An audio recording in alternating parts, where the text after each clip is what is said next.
Hello दोस्तों, welcome back to your favourite channel forest blaster. मैं हूं आपका होस्ट है कि जी बात करते हैं। एक परफेक्ट दिन रहा पर्टिकुलर लोगों का जिन्होंने मेरी वीडियो फॉलो की, और ख़ासकर फ्री व्हाट्सएप ग्रुप वाले जिन्होंने मेरा फ्री व्हाट्सएप ग्रुप का हिस्सा है। फ्री व्हाट्सएप ग्रुप बताता चलूँ कि हर कोई ज्वाइन कर सकता है। इट इज़ टोटली फ्री, कोई ज्वाइनिंग फ़ीस नहीं है, कोई मंथली चार्जेस नहीं है, कुछ नहीं है।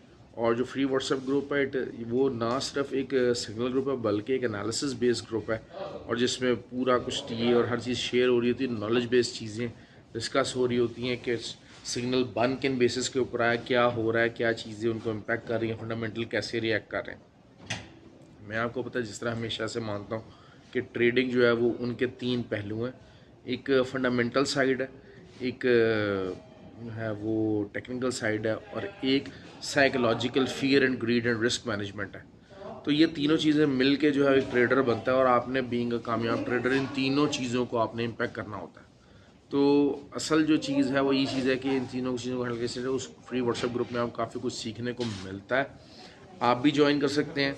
आपको सिर्फ ऑक्टाफेक्स एक्सएक्स को हमारे आईबी लिंक के जरिए ज्वाइन करना है, लेकिन अगर आप ऑलरेडी इन्हीं प्लेटफॉर्म के ऊपर ट्रेड कर रहे हैं तो फिर आईबी नंबर चेंज करना है लाइव चैट के ऊपर जाके।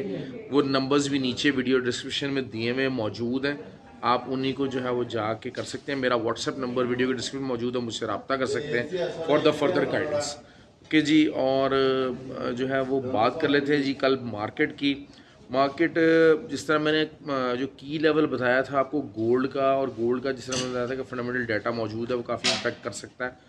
लेकिन जो आईएसएम नंबर्स वगैरह जो थे वो एक्सपेक्टेशन जो कि वर्स थी उससे बेहतर आए, तो it was positive for the DXY। और DXY को एक थोड़ा सा ज़रा पुश मिला, एक नई लाइफ मिली। ऑल दो कि मैं अभी भी इस चीज़ को बिलीव करता हूँ कि it is just simply a push, और DXY is simply going down. क्योंकि अगर 4 आवर कैंडल अगर आप DXY की देखते हैं तो लोअर लोज और हायर लोज का जो चैनल है वो अभी तक मौजूद है और वैसे ही रिएक्ट कर रहा है, और अभी तक वो पूरी तरह से इंटैक्ट है। तो कल DXY के काफ़ी नीचे जाने के चांसेस हैं। दूसरा, अगर आप 10 ईयर टी बॉन्ड यील्ड्स जो कि गोल्ड के ऊपर डायरेक्टली इम्पैक्ट करती हैं वो भी रेजिस्टेंस के ऊपर ही हैं, तो वहाँ से वो भी जो है वो डाउन होने के चांसेस हैं। तो ये चीज़ें जो है वो सारा कुछ अगर आप देखते हैं तो मामलात जिसकी वजह से गोल्ड जो है वो अपना बहुत इंपॉर्टेंट साइकोलॉजिकल लेवल था 1717 का, उससे नीचे चला।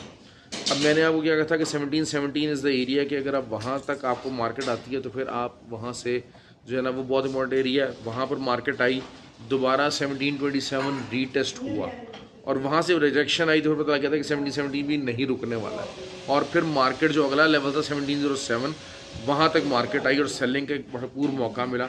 ऑल्दो वही चीज़ हुई कि 1700 का जो साइकोलॉजिकल लेवल है वो ब्रेक नहीं हुआ। ऑल्दो कि डाटा भी बहुत ज़्यादा पॉजिटिव आया, लेकिन फिर भी 1700 का बैरियर ब्रेक नहीं हो सका। और आप समझ लें कि बेयरिश साइड के ऊपर क्लोजिंग तो दी है, लेकिन कोई ऐसी कोई डेंजरस क्लोजिंग नहीं है। क्यों? क्योंकि कल जो है मार्केट पूरी तरह से इंतज़ार करेगी किस चीज़ का। Market will only wait for के फ्राइडे को NFP नंबर्स के आते हैं, और कल जिसकी वजह से मार्केट में वॉलेटिलिटी काफ़ी कम रहने की उम्मीद है। तो कल अगर आपको स्कैल्पिंग जो करना चाहते हैं उनके लिए एक आइडियल दिन है, क्योंकि 1717 से नीचे मार्केट क्लोज हुई है।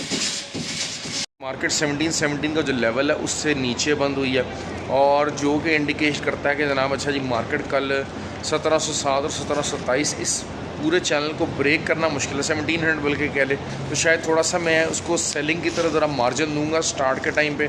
अगर आपको जो है 1717 ब्रेक नहीं करता, पूरी तरह टेक्निकल एनालिसिस को ध्यान में रखें। कोई भी हाफ एन आवर कैंडल 1717 से ऊपर मॉर्निंग में 4 आवर कैंडल ओपन और क्लोज होती है, तो फिर आप वहाँ से बाय में बैठ सकते हैं, जो कि जिसका पहला TP 1728 होगा, और वहाँ से दोबारा आपको सेलिंग का मौका मिल सकता है। और अगर यही सिचुएशन रहती है 1717 ब्रेक नहीं होता, तो फिर 1703 का टारगेट आपको सेलिंग की तरफ मिल सकता है। लेकिन कोई बहुत ज़्यादा मूवमेंट रहने के चांसेस नहीं है कि आप जिसे कहा जाए कि जिससे कोई जो है वो 1700 वाली जो है वो फिगर वो भी कोई उससे नीचे क्लोजिंग आ जाए, या ऊपर की तरफ 1728 से ऊपर क्लोजिंग आ जाए।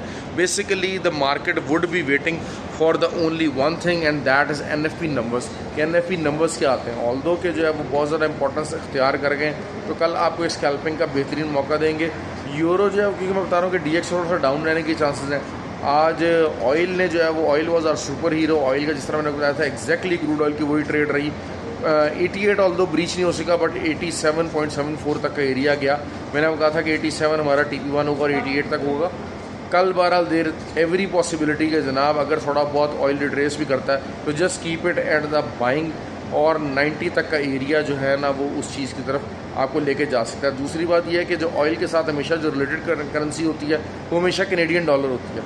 सरप्राइजिंग यही हुआ कि ऑयल की प्राइसेस ऊपर जा रही थी लेकिन कैनेडियन डॉलर भी जो है वो भी वीक होता गया, तो it was just a manipulation. लेकिन रात के टाइम पे वही हुआ कि जब वो पूरा टॉप लगा तो वहाँ पर हमने दोबारा उसको सेलिंग की और अच्छा प्रॉफिट वहाँ से भी निकाला, और कल जो है वो इसका इम्पैक्ट ज़्यादा आने के चांसेस काफ़ी ज़्यादा मौजूद हैं कि कैनेडियन डॉलर कल काफ़ी ज़्यादा नीचे जा सकता है। तो this is something you have to watch out for.